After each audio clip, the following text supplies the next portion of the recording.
હા મંગળવારે 2 વાગે આવી જાય તમને ટોકન મળશે. અને કેટલા વાગ્યાનો ટાઈમ હોય છે તમારો? 2 વાગે. પછી ઓફિસ ટાઈમ કેટલા વાગ્યાનો હોય છે? 5 વાગે. કેટલા વાગ્યા? 5 વાગે બંધ થશે office. 5 વાગે બંધ થશે. અને ટોકન કેટલી હોય છે દિવસની? 10. 3 વર્ષે કંઈક આવકનો દાખલો જમા કરાવવાનો હોય છે, તો હું કેટલા દિવસથી ધક્કા ખાઉં છું. તો એ કાયમ મને બોર્ડ બતાવે છે કે 3 વાગે આવવાનું, 3 થી 5ની અંદર તમારું કામ થઈ જશે. હવે આજે મેં 3 વાગે આવ્યો તો મને કહ્યું ટોકન ખલાસ થઈ ગઈ કે છે. તો મેં કહ્યું ટોકન કેવી રીતના ખલાસ થઈ ગઈ? તો કે દિવસમાં 10 જ ટોકન આલવામાં આવે છે કે છે, અને દર મંગળવારે આલવામાં આવે છે કે છે.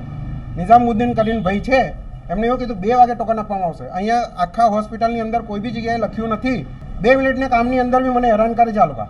ઘડીમાં ગુરુવાર કે છે, ઘડીમાં સોમવાર કે છે, એ રીતે 2 ધક્કા ખાધા 3 વાર અહીંયા.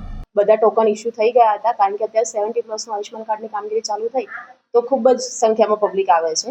બસ એ જ લાભાર્થીને ઇસ્યુ થયો હશે. બાકી બીજું કોઈ એના હાલમાં બી તમે બહાર જોઈ શકો છો કે 20 થી 25 જણા બહાર બેઠા છે આયુષ્માન કાર્ડની કામગીરી.